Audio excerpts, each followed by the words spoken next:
Northern Sri Lanka is full of people whose lives have been disfigured by conflict. This place, the Menik Farm Camp, has housed almost 300,000 displaced Tamils.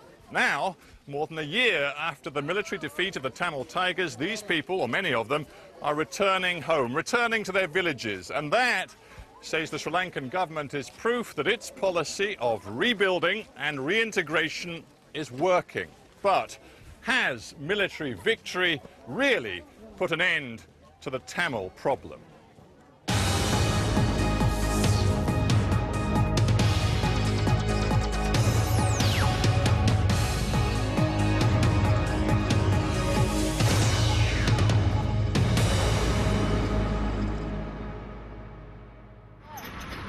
There was a brutal logic to the creation of the Menik Farm Camp in the spring of last year.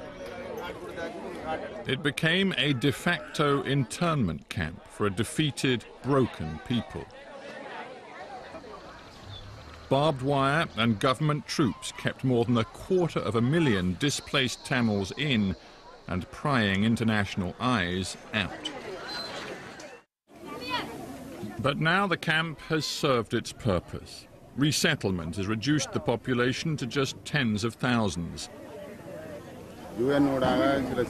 This farmer and his family are about to begin the journey home.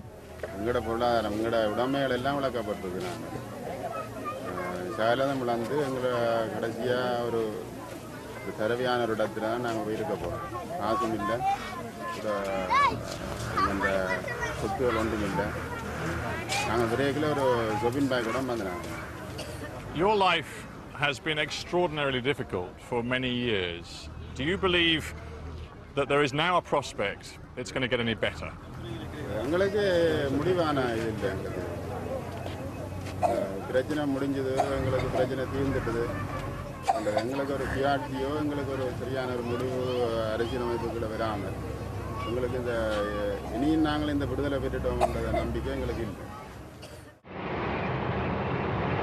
Last year's Sri Lankan army triumph over the Tamil Tigers, the LTTE, was brutally conclusive. The final assault pushed the Tigers and many thousands of civilians into a tiny strip of land on the northeast coast.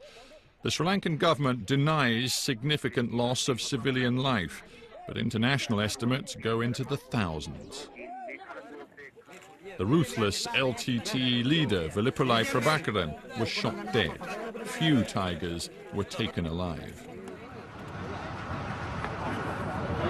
Media access was restricted. International NGOs were kept out. But there are persistent and detailed allegations of war crimes committed by both the Sri Lankan military and the Tigers. I spoke to one surviving LTTE fighter, now living in hiding, about those final days of the war. In the last weeks of the war, where were you and what was happening around you? நான் கடைசி கிழமையில வந்து நாங்கள் மக்கள்லாம் சேர்ந்து பங்கர்கள் இருந்தோம். பங்கர்கள் கேட்க வந்து செல்லெல்லாம் வந்து பங்கர்கள் கிளம்பல வலிக்கிட்டது. அப்படியே இருக்க ராணுவம்லாம் சுற்றி வளைச்சிட்டுது. சுற்றி வளைச்சி கூடுதலாக செல்கள் வந்து பங்கர்களுக்கு மக்களுக்கு மேலே தான் விழுந்துட்டு இருந்தது. அதில் நானும் அதில் காயப்பட்டேன். நான் பங்கர் கேட்க எங்களோட பங்கருக்குள்ளே வந்து செல் விழுந்து அதில் 7 பேர் செத்தவை நான் நேரடியாக பார்த்துருக்கேன். அதை விட பங்கருக்கு இருக்கிற செல் விழுதுன்னு சொல்லி மேலே எழும்பி மேலே வந்தால் மேலே ரைவல் அதில் அடித்து ரவுண்ட்ஸ் வந்து ஆக்களுக்கு விழுவுது. அதை நான் நேராக கண்டிருக்கேன். Isn't the truth that many Tamil civilians died in the days of April and May 2009 because you, in the Tamil Tigers, would not let them escape? You forced them to stay with the Tigers, and if they tried to leave, they were shot. Isn't that the truth? சுடுவன்ட்டு சொல்கிறது வந்து சொல்லப்பட்டிருக்கு, ஆனால் அது விடுதலை புலிகளால் சொல்லப்படையில்லை. ஏன்னா அங்கே அந்த ஒட்டுக்குழுன்ட்டு சொல்கிறார்கள் வந்து ஏற்கனவே மக்களோட உள்ளே சேர்ந்து இயக்கமாதிரியே அந்த உடைகளை அணிஞ்சு கொண்டு உள்ளுக்கு இருந்து சுற்றிக்கணும். அதை வந்து நேராக மக்களே வந்து இப்போ சொல்கிறாங்க, மக்கள்கிட்ட நீங்கள் நேராக கேட்டிங்கன்னா தெரியும் அது சொல்லினோம். It sounds to me like you do not accept the reality of the situation, which is the Tamil Tigers were a very cruel and ruthless organization.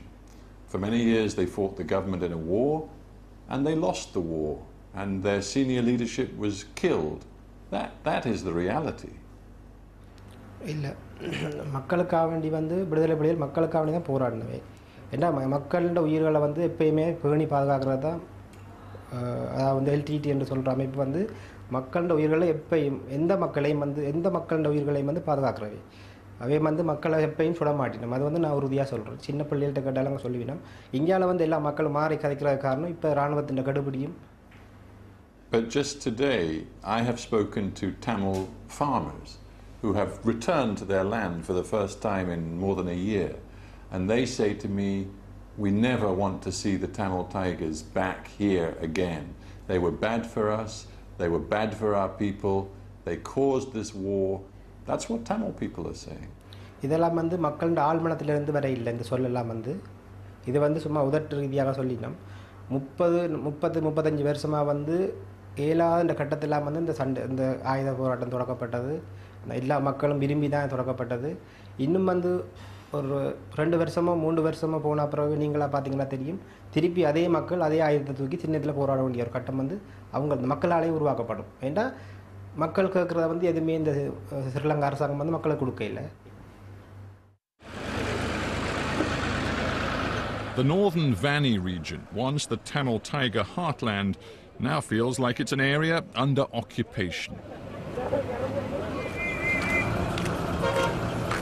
There are Sri Lankan army posts and checkpoints around every settlement. The army is 99% Sinhalese. Few soldiers speak Tamil.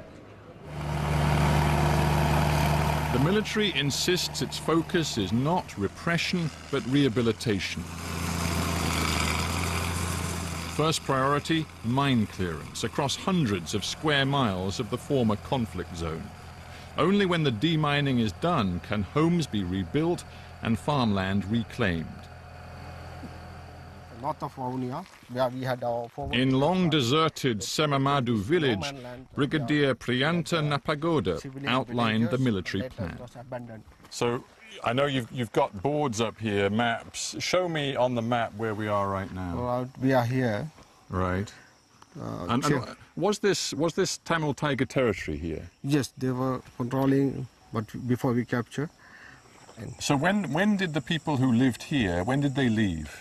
I think they left late 2007. When the Sri Lankan army started moving Yes, when north. we were advancing, they were withdrawing towards. And the point is, you can't let the Tamil villagers back until you've cleared all the possibilities of mines. We are clearing land by land. The northern villages, Chamalankulam is already cleared and given for resettlement, and civilians are living. So only these few villages we have to clear and hand over. Some Tamils are suspicious that you in the Sri Lankan army don't want them ever to come back. What do you say to that? Do you really want them to come back to all these villages? We need civilians to come and occupy these villages and do the cultivation and other day-to-day activities of those civilians. But to be honest with you, Brigadier, if we look at this area, it is still fully in the control of the Sri Lankan military. You know, we see checkpoints, we see many military posts all around us, as well as the demining operation. Do you think the Tamil civilians are going to feel comfortable in They are this very much environment? comfortable. If you go north further, we can see that how they are living in their entire villages. Once we done the demining task, we will not stay in the villages. You're an experienced military man, and you know that the ground we are standing on now, for years, has been the focus of a bitter fight, a war. Do you believe that war is truly over and that the local people here want to live in peace? Yes, they want to have permanent peace. I don't see any that type of situation will arise in this country again. Okay. Brigadier, thank you very much indeed. You're welcome.